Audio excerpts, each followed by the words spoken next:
Day 43 and the government shutdown has officially ended. So here's what you need to know. So what happens now that the government is going to be reopened? Well, many federal workers right now are being called back to work as early as tomorrow. Thousands of federal workers will start to receive back pay, but contractors will not get any back pay at all for the last some odd days. So many of you have asked about travel. Well, airlines are still dealing with a shortage of air traffic controllers, but experts say that travel should get back to normal by next week. If you rely on federal food assistance like SNAP, that money is going to start flowing once again. And when does this deal expire? Well, January. Many lawmakers hoping that we do not find ourselves back in the same position yet again. Man, let's dive right on into this. Lessons from the shutdown. Did you learn anything? I know I did. So please stick around to the end of this episode. We got quite a few topics we want to hit on. And at the end, we're going to really give some advice for the youngins on what they can learn. And also for us that's older, what lessons should we have learned? So Lane, what's your thoughts on all this stuff that's been happening for the last 40 plus days? Man, it's crazy. I've seen it happen before, but never like for 43 days where people were without paychecks. Certain people were without their government assistance, without their SNAP benefits. But they letting you know right now that, hey, in January, it might happen again. If this didn't teach you a lesson, like, man, the next one could be worse. But like, what kind of lessons, man, do you think people out there should be like listening to or kind of learning? Well, I think the first lesson straight off the bat is we can't rely on the government. You can't rely on no politician. You can't rely on your pastor. You can't rely on anybody. You know what I mean? You have to do the preparation for yourself. Now, of course, we should have a community of people that maybe we're building towards just in case something does go down. Yeah. Right. It's always nice to build and have that. But I think the main lesson I learned is don't put your eggs in the government reliance, because as you can see, as they're pointing the fingers back and forth at each other, who's getting hurt? The people. Ultimately, the people are getting hurt.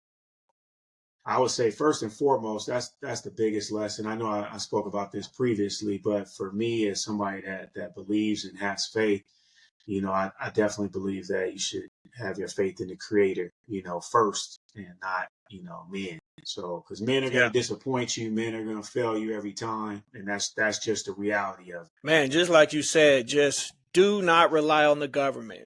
And in some situations, certain people have no choice but to rely on the government. If you're a veteran and you fought for this country, I know some of them get SNAP benefits and they get their checks and their income from that. They deserve to be taken care of, but the government let them down.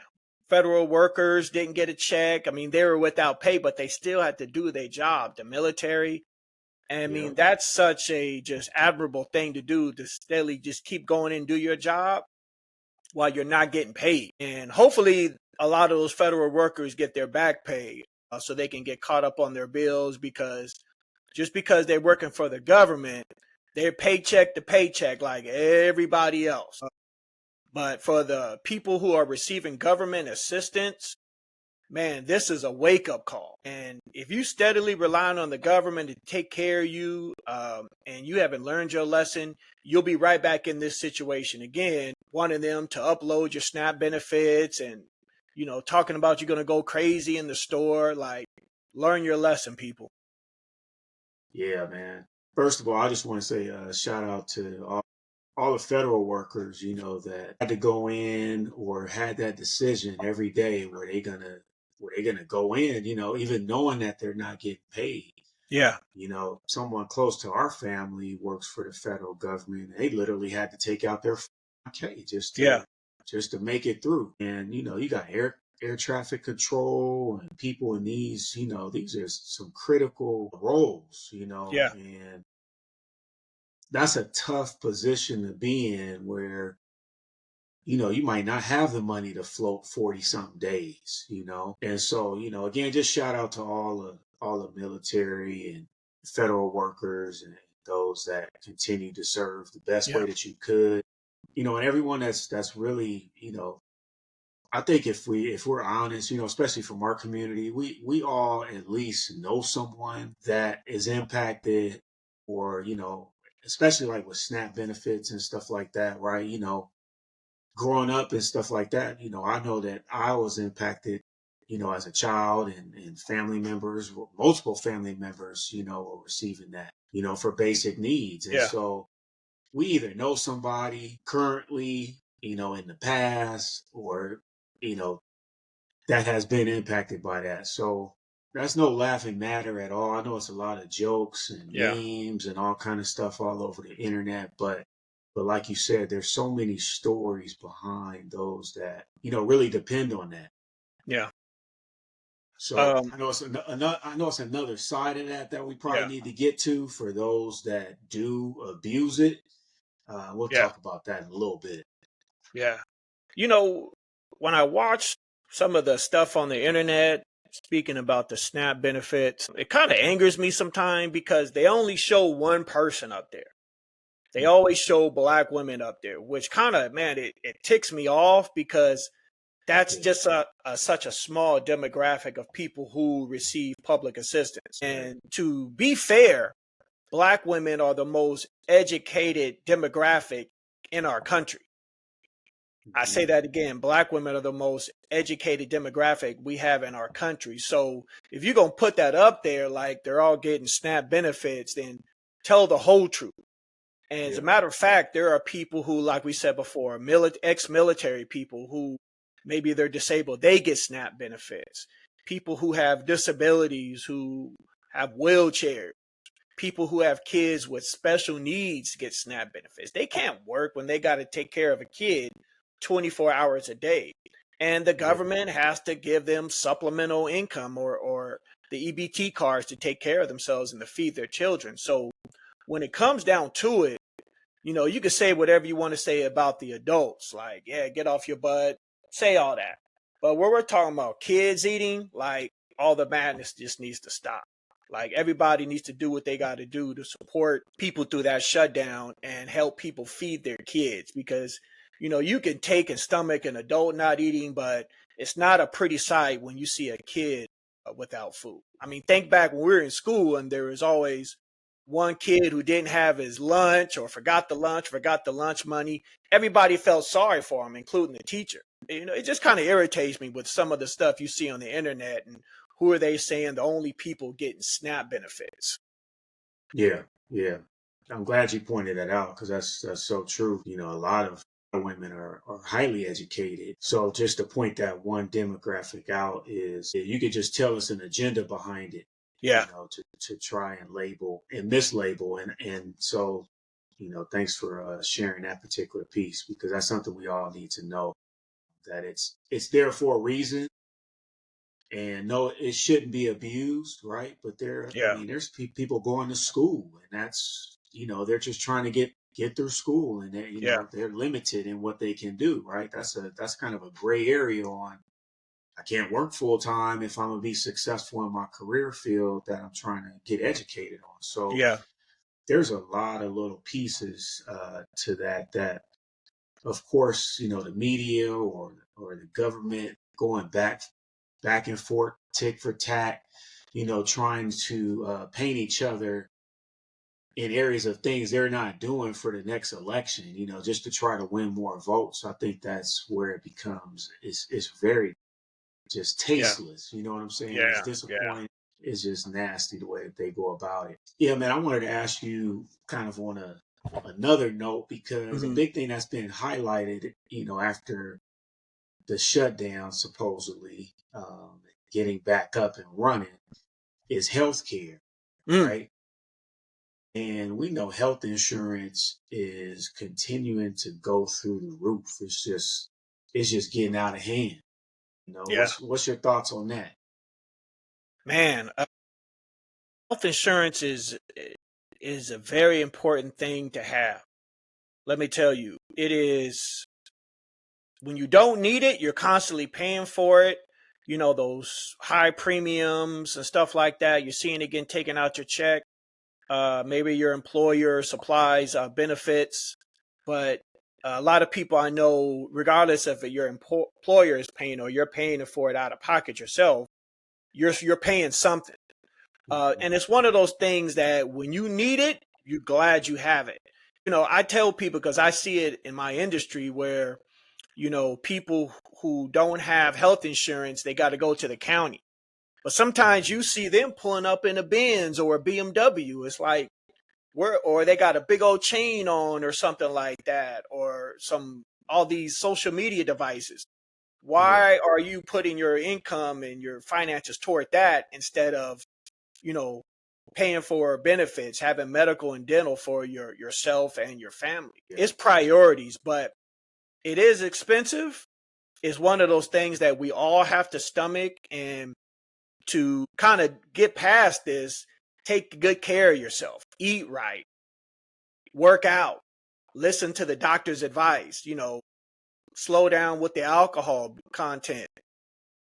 Do whatever you got to do to avoid going in the hospital, because once you get in there, man, that amount keeps going higher and higher.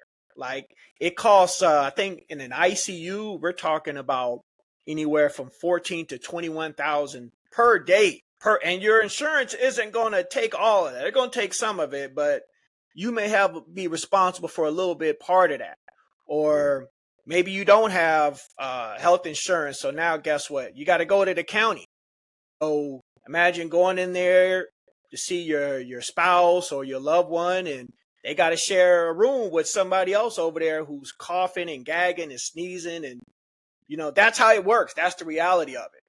Is there anything wrong with that? No, but when you don't have health insurance, that's what you have to put up with. Yeah, I mean, I definitely learned some lessons even through this little period here, because for me, I was doing some of my own research, like what's some alternative ways to get medical care, and just you have to like dig deep, but there are some other type of medical plans where it's called like direct care, and it's basically a pool of doctors and clinics and medical facilities that have come together where you can pay cash. And a lot of times the cash payments are a lot cheaper, because the insurance game is they're literally making tons extra than what they should be in a lot of different procedures or like specialty type of care, right? Surgeries or whatever. For me, that's a lesson that I just wanted to share with everyone is, I'm grateful that my company provides pretty good insurance. It did go up, and I have to make adjustments in other areas to be able to compensate, for it going up. But everyone can't do that. In some cases it doubled or tripled. Yeah. And some people are like, man, I can't pay $1,200 a month. You know what I mean? $1,500 a month. That's somebody's rent. That's a lot. That's more than like some people's incomes. When you're in that situation, and even for me, I'm not necessarily in that situation, but it made me think like there's got to be something else out there. Like if I get to that point, I need to have a backup plan. Yeah. So for me, and just to want to share the lesson that I learned is, look for a backup plan, because you don't have to be necessarily subject to what they just give you. Yeah. Of course, it's presented a certain way. It's great when you can get it through your employer because there's a lot of benefits that come with it. But some people, you just can't afford it. And are you going to decide whether you're going to eat or put your kid in childcare or the other type of needs that you have? To pay for that every month, right? And you really can't afford it. Yeah. There's the reality for that as well. So.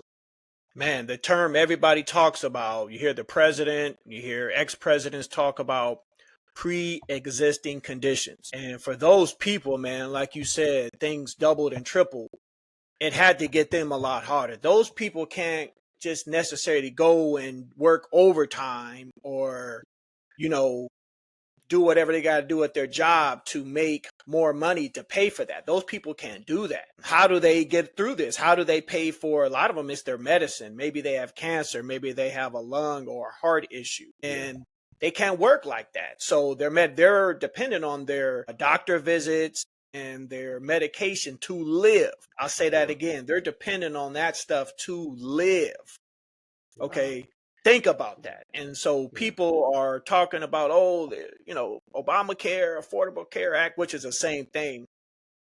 People out there need health insurance. So yeah, me and you may have it. Some people may have it, but not have it as good. But man, the compassion that I see with a lot of Americans is like, man, what kind of country are we, man? We don't care if somebody else has a health issue. It's like, well, I got to pay for you. Well, what is that person supposed to do? Just roll over and die? And like you said, people got to get creative with how they pay for their health visits. I see some people where they can do face-to-face visits online with doctors, and it's a few dollars cheaper than going into the office and doing all that. Hey, that's another avenue. Look up the medication. Maybe there's a generic brand you can get instead of that big time brand name. That's a big avenue people can cut corners on, but sometimes you have no choice. You got to take those higher medications in order for you to feel good. Yeah. Like I said, man, I'm learning through this, and for me, it's just okay. Maybe I could hold back on a couple of my Dutch Brothers coffees or Starbucks or you know what I'm saying? That's one thing. Just to continue to put a little something extra, away. Because you just never know. Like this was definitely something that everyone should take notice on, because I've noticed over the last couple years, either there was a small shutdown or a threat of a shutdown, and now look at it. So it doesn't seem like it's getting any better, what I'm saying, as time goes by, especially as politicians play more games, it feels like. And don't get me wrong, all politicians are not bad, but at the same time, it's just you can't put your life like in their hands. Waiting on them to make decisions for you, really. So I think that's some of the things we really need to learn from. How can the younger generation, I guess, succeed in this type of this world, that they're growing up in? What are some things you think they can do? Things are a lot more expensive, trying to get a home, trying to get a car, just trying to get around, trying to save. So what do you think some of the things the younger generation can do? Man, I'm gonna answer that question like this. Like if you do well in life and none of this affects you, God bless you. And even if you do well in life where maybe now your benefits have increased, you got to pay more for that or more for medication. And you got to cut back on maybe a Starbucks coffee or something like that during the week. Hey, you're good. But there are some people who this affects more. And to have a lesson learned, if you're a younger person looking at this, think ahead. Don't just think the next day or the next week. Think about the next month. Think about planning your meals out. It was finding out how much, like when somebody has an EBT card, they can go to like KFC, McDonald's, certain fast food restaurants, and that may be what they have to do at that time or day. I mean, if you do that every now and then, I guess that's okay. But maybe buy food from the store. And I'm not talking about Instacart where now you're paying extra fees. Maybe take your behind to the store and buy those groceries or buy that McDonald's hamburger at the store versus going there and spending that extra money. And obviously your eating habits, you got to start looking at that. But start thinking ahead and planning. Maybe you don't need that Gucci hat or, those Louis Vuitton shoes. You're thinking about getting it, but you're trying to see if you can get it and get by. Man, when your thinking comes to that, that's a sign you don't need it. If you got to think between getting those nice shoes and eating, man, your priorities are already like messed up. Yep. And as you know, Lane, man, if you live long enough, you gonna have some some days that's gonna be tougher than others. Yeah, yeah, You're gonna have some seasons where you just don't got it like you yeah, used to. So that's the whole point. There's ebbs and flows. There's seasons in our life where you're doing great. Things all things seem great. And that's where you should really take advantage and use wisdom to like put something aside, yeah, when things are great. Because I mean time proves it over and over again. There are gonna be just those dim times that come up and you're like, man, I wish I would have saved a little bit more. I wish I would have put this aside yeah, man. because at that point you just don't have the extra to go get it. Right. So those are some of the things that you don't want to be in the heat of the moment trying to Mm. get. Hopefully we learn from just COVID and Yeah. that situation Man. that happened not too long ago, Right. right? When people are trying to get toilet paper and Yeah. water, basic essentials, like Right. people are willing to get fights, all kind of stuff to get what they needed for their families. That's the unfortunate nature of people when you in survival mode and you don't have. There's going to be that type of population still going to do what they need to do for their families and for Yeah. themselves. And you're going to have to protect yourself, and one of the ways you can protect yourself is not having to go to those places in the heat of the moment.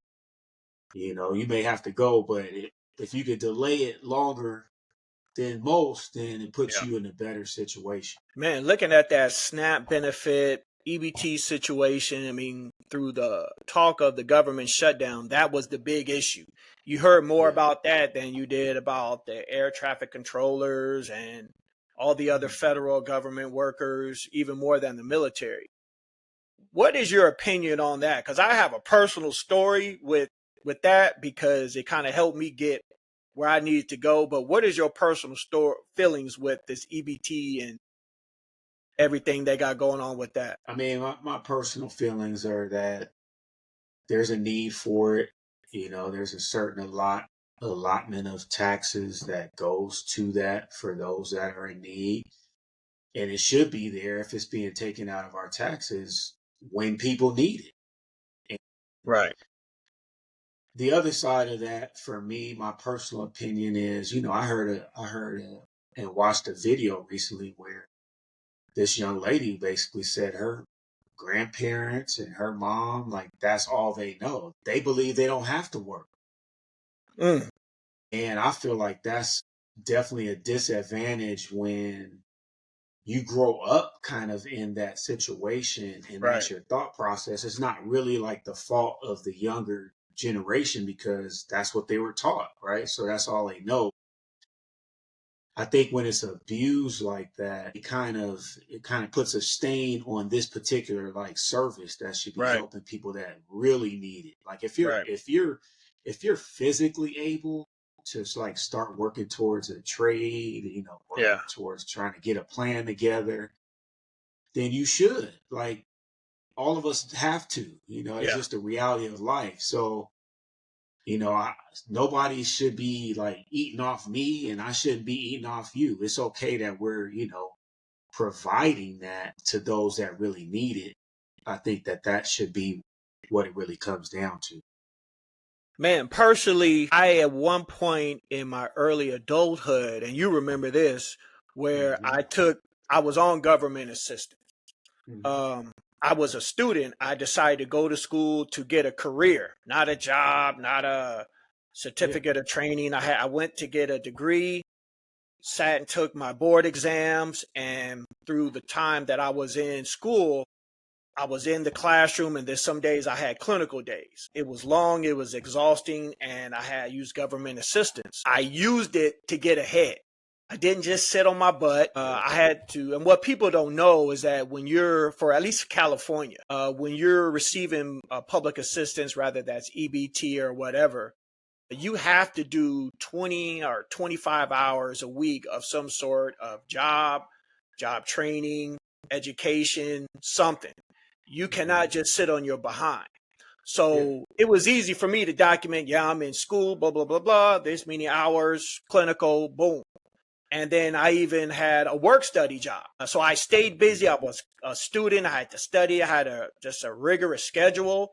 So I had to write it out every day, what I was doing, what time I needed to study. And I used it to my advantage. And the minute right before I passed my board exam, I cut it off. Told them I didn't need it no more. And they was like, okay, good. And I got a full-time job with benefits and I didn't look back, but I used it the right way. And I'll tell that story to some people. And I started to think like, man, a lot of people need to hear this because a lot of people don't use that situation with the EBT and the public assistance to get ahead. They just use it to get by. Or to, like they said, that's all they know. And if you're not using it to get ahead, man, it's just, you're going to be on that for a lifetime. You'll always be needing help. And if you find yourself to be one of those people, get ahead, get a career, not a job. Get some sort of training. That way, hey, you lose your job, you have a career, you have a very specific set of skills. You can go use that elsewhere.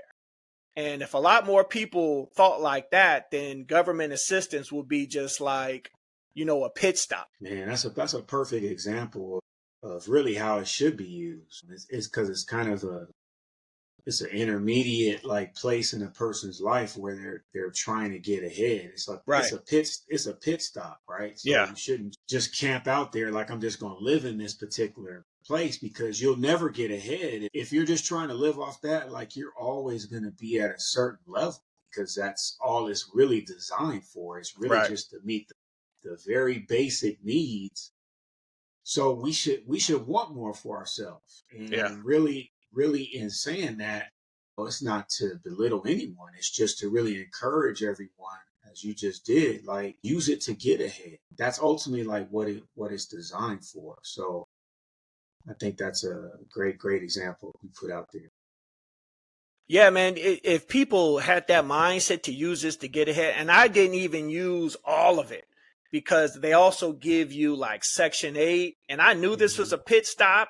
I didn't want to rely on that and use that. I said, I'm not going to be in this situation long. I don't want to be living nowhere because most of the areas they give you to live are like in gang infested, bad areas. Most of them, not all of them. And so I knew that this was just temporary. I'm not going to make a lifestyle out of this. And I didn't even take all the stuff. I was just so dedicated and so focused on school that stuff, it was just like, man, we just need the bare minimum and then we'll be done with this. And, I try to encourage people to, if they use that, hey, but now it's so like prevalent in like, even like some of the state schools, a lot of those students get SNAP benefits and it's understandable. They're students. They're trying to get somewhere, trying to get an education. And that's the prime example of what it's for. And a lot of those stories need to be told more than seeing people wilding out because they're saying they're not going to get their EBT benefits and they're going to go rob and steal. I feel like if we knew those success stories a lot more, people will have a lot more compassion about it. Yeah, for sure. And that's why I think, most people should want better and more for themselves, you know, because if you're that reliant on anyone, you're gonna be limited, right? Yeah. You're getting like the bare minimum of everything. So your food choices are not going to be the best, right? The amount of money that you get is they're telling you what you're going to get. So you're never going to go beyond what they're telling you you're going to get. And then you have all these restrictions on what you can and what you can't do. It's not like it's good for what it's good for, but it's not like you're free to just do nothing. You know what I mean? That's true. So you're going to have a bunch of restrictions. You're going to have a bunch of limitations. So I guess I say that to say, yes, there are those that absolutely have to have it because of their situation, maybe military, veteran, you know what I mean? They're in school, whatever the case may be. Like, we're not here to judge that, but if you taken advantage of it, like you just said, like you could have tapped into way more stuff than you actually did. right? And Yep. legitimately. But you had your own like desires to reach beyond that, and because of that, I mean, I'm sure you're making well over, Yeah. 10 Yeah. times more what that would have been. So I think, like you said, people need to hear more of the success stories and just know that there's other avenues on how to utilize it to better yourself and not just pigeonhole yourself. Because as Yeah. you mentioned, like you're gonna be told where you can live, you're gonna be Yeah. told what you can eat, Yeah. how much you can eat, right? It's just nobody wants that, I guess is Yeah. what I'm saying. Man, when I say it, you're right, it controls you. Like I said, I had to do 20 to 25 hours a week of some kind of training or education. It was easy for me to show documentation for that. Yeah.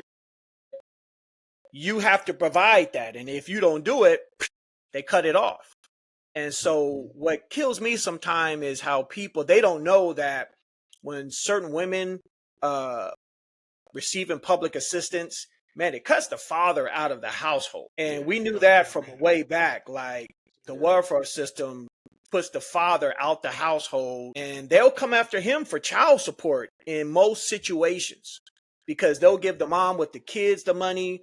And so the dad is on the hook for child support, even though the mom didn't issue it. The county or the city or the state is going to go after him for the child support order. But guess what? Now that situation just snowballs. Dad's not in the house. He's paying child support. How do you think those kids are going to come out? Because they don't have a father. Yeah, they're getting public assistance, but what kind of male role models are they around? Are they, the father's not in the home? So we all know the statistics and how that comes out. And that's, I guess this is more of an education moment because if you really dig into it, it's very systematic. So if you're dictated on like how much money you're going to receive, and you become a kind of accustomed to that, you're told where you can live, right? Yep. Which is normally not the best areas. Mm-mm. There's some, exceptions to that, but normally they're not the best Yeah. areas. So if you have your kids growing up in areas that are not the best, they're not eating the best, they're just in a toxic environment because their father is not there, there's not a balance in the Yeah. house.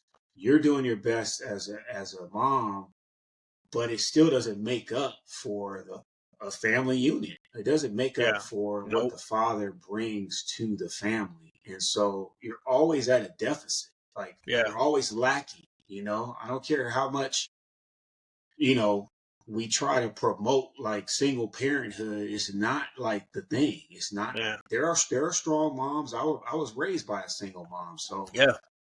that's moms will do what they have to do when they're put Yeah. in that situation. So let's not get that twisted. But it's not ideal. It's not the Yeah. best for the child.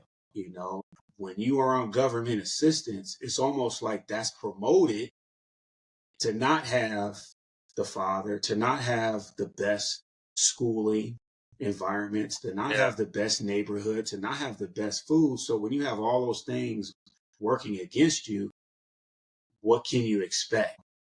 The county turns into the dad, and then who else you think is around that kid? Mom has to do whatever she's got to do during the week.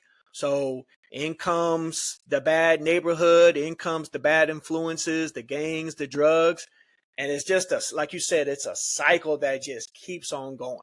And Yeah. eventually you got to wake up and say, hey, what kind of life am I providing for my child or my children? And man, we can even go beyond that with how did you get here? How did you had a child, now this person is out of the home. What was your decision making process and how you got there? What kind of person would you say, okay, this person looks like they're going to be a good father? Wait, he's got a couple of rags hanging out his pocket and his street tattooed on his neck. Probably not going to be a good dad, you know. But what's your thinking process before you have children? And people, even while they're getting public assistance, still having children, like, man, you're already kind of behind the eight ball. Why would you keep putting yourself in that position? Like, start thinking. Yeah. And we know that's a hot topic, right? I Yeah. mean, we say that he can go toe to toe. talking with somebody because they think that's their personal right. It is, Yeah. but at the same time, like, are you being wise? Are you Yeah. planning towards a better future? And we kind of talked about this even just as men talking to younger men. Yeah. Get your life in order before you even like trying to start a family. Yeah. We're talking to like our younger selves because of the things that we've learned going through different challenges. It's always more challenging, right? Trying to go back to school when you in your 30s or 40s versus if you knocking out stuff early on when, things are nice and fresh. You ain't Yeah. committed to nobody. You don't have no big commitments. I'm just trying to get my life in order so I can have a good paying job, career, like you said. So that way that doesn't become like I'm still trying to figure out who I am and what my skills and my plan is. It's not that things are going to be perfect, but if we could do it over again, there's different things and steps we would have taken. Oh yeah, definitely. And so it's kind of the same way with this scenario. At some point, you have to stop and reevaluate. Like, the things that I've been doing, is that helping me crawl up out of this? Yeah. Or am I digging a deeper hole? Digging yourself a grave. Yeah. Man, I know this is a big topic, and with this government shutdown, and it just ended yesterday or something like that, and we're looking at another. I think they said the end of January. But man, we appreciate you guys for listening to this topic. Please like, subscribe, leave your comments. We love reading those and replying to those. But help support the channel you can, and like and subscribe, please. Yeah. We appreciate you all for tuning in each week. Please, like Lane said, just continue to support as we grow on this journey, and hopefully we help somebody. So we'll see you next week. Next week.